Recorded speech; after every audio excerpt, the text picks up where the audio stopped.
Assalamualaikum warahmatullahi wabarakatuh. Perkenalkan, nama saya Davinda Erwin dengan NIM 2314070008. Baik, di sini saya akan menjelaskan tentang model kurikulum teknologi. Nah, seperti yang kita tahu, teknologi sudah dikenal dalam bentuk pembelajaran yang berbasis komputer, sistem pembelajaran yang individu, serta kaset atau video pembelajaran. Nah, banyak yang kurang kita ketahui atau kurangnya kita menyadari bahwa teknologi sangat membantu menganalisis masalah kurikulum. Nah, teknologi pendidikan dalam arti teknologi alat lebih menekankan kepada penggunaan alat-alat teknologis yang menunjang efisiensi dan efektivitas pendidikan.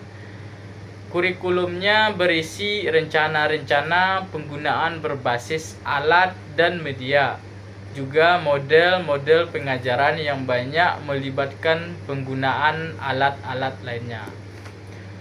Contoh-contoh model pengajaran tersebut seperti pengajaran dengan bantuan film, video pengajaran, program, mesin pengajaran, pengajaran modul. Nah, kita masuk kepada ciri-ciri model kurikulum teknologi. Yang pertama itu tujuan. Nah, tujuan sendiri diarahkan kepada penguasaan kompetensi yang dirumuskan dalam bentuk perilaku. Tujuan-tujuan yang bersifat umum yaitu kompetensi dirinci menjadi tujuan-tujuan khusus yang disebut objektif atau tujuan instruksional. Yang kedua, metode. Metode yang merupakan kegiatan pembelajaran sering dipandang sebagai proses bereaksi terhadap perangsang-perangsang yang diberikan, dan apabila terjadi proses yang diharapkan, maka respon tersebut diperkuat. Tujuan-tujuan pembelajaran lebih ditekankan di saat sebelumnya. Nah, pengajaran bersifat individual, tiap siswa menghadapi serentetan tugas yang harus dikerjakannya dan maju sesuai dengan kecepatan masing-masing. Nah, selanjutnya setiap siswa harus menguasai secara tuntas tujuan-tujuan program pembelajaran. Pelaksanaan pengajaran mengikuti langkah-langkah sebagai berikut. Yang pertama, penegasan tujuan. Penegasan tujuan ini, para siswa diberi penjelasan tentang pentingnya bahan yang harus dipelajari. Sebagai tanda menguasai bahan, mereka harus menguasai secara tuntas tujuan-tujuan tersebut dari suatu program. Yang kedua, pelaksanaan pengajaran. Pelaksanaan pengajaran di sini, para siswa belajar secara individual melalui media buku-buku ataupun media elektronik. Dalam kegiatan belajarnya, mereka dapat menguasai keterampilan-keterampilan dasar ataupun perilaku-perilaku yang dinyatakan dalam tujuan program.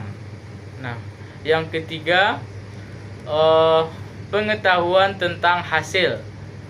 Pengetahuan tentang hasil di sini, kemajuan siswa dapat segera diatasi oleh siswa sendiri, sebab dalam model kurikulum ini umpan balik selalu diberikan. Para siswa dapat segera mengetahui apa yang telah mereka kuasai dan apa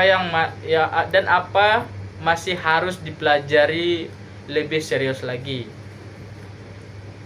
Nah, masuk kita ke bagian yang ketiga, yaitu organisasi bahan ajar.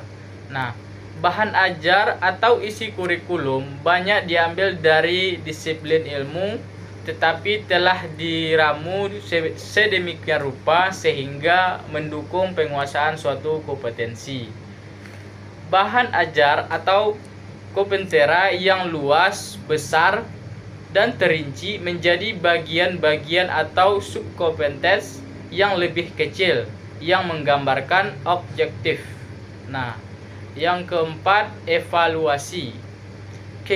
Kegiatan evaluasi dilakukan pada setiap saat atau akhir suatu pembelajaran, suatu unit ataupun di akhir semester. Fungsi evaluasi ini bermacam-macam sebagai umpan baik bagi siswa dalam menyempurnakan penguasaan suatu satuan pembelajaran. Umpan balik bagi siswa pada akhir suatu program atau semester. Baik, selanjutnya evaluasi.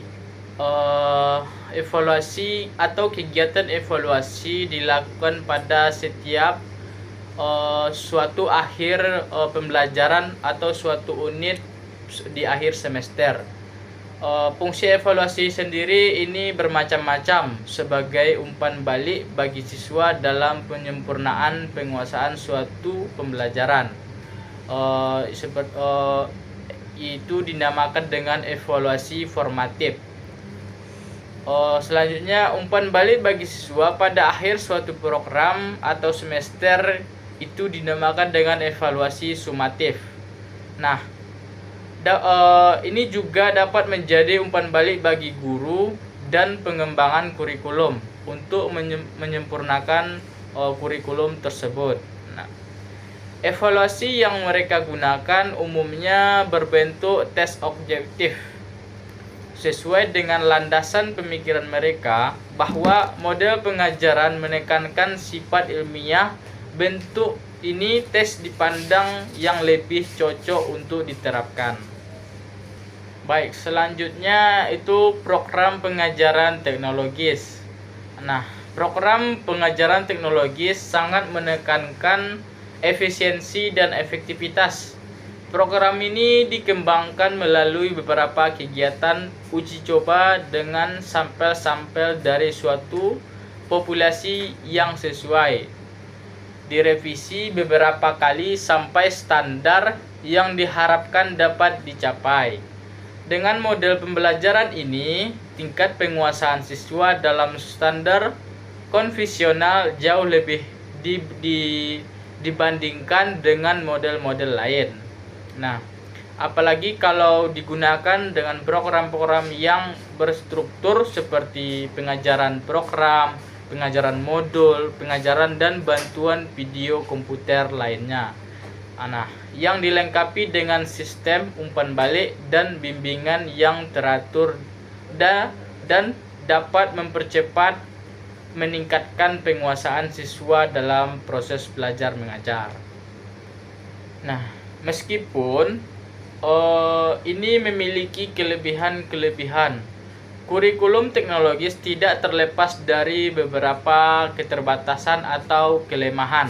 Model ini terbatas kemampuannya untuk mengajarkan bahwa bahan ajar yang kompleks itu membutuhkan penguasaan tingkat tinggi atau analisis sistensi evaluasi. Nah, ini juga bahan-bahan ajar yang bersifat efektif. Nah, beberapa percobaan menunjukkan kemampuan siswa untuk mentransfer hasil belajar cukup rendah. Pengajaran teknologis ini sukar untuk dapat melayani bakat-bakat siswa belajar dengan metode-metode khusus. Keberhasilan belajar siswa juga sangat dipengaruhi oleh sikap mereka. Bila sikapnya positif, maka siswa akan berhasil dalam melaksanakannya. Tapi bila sikapnya itu negatif, tingkat penguasaannya pun relatif atau sangat rendah. Masalah kebosanan juga berpengaruh terhadap proses belajar siswa di kelas.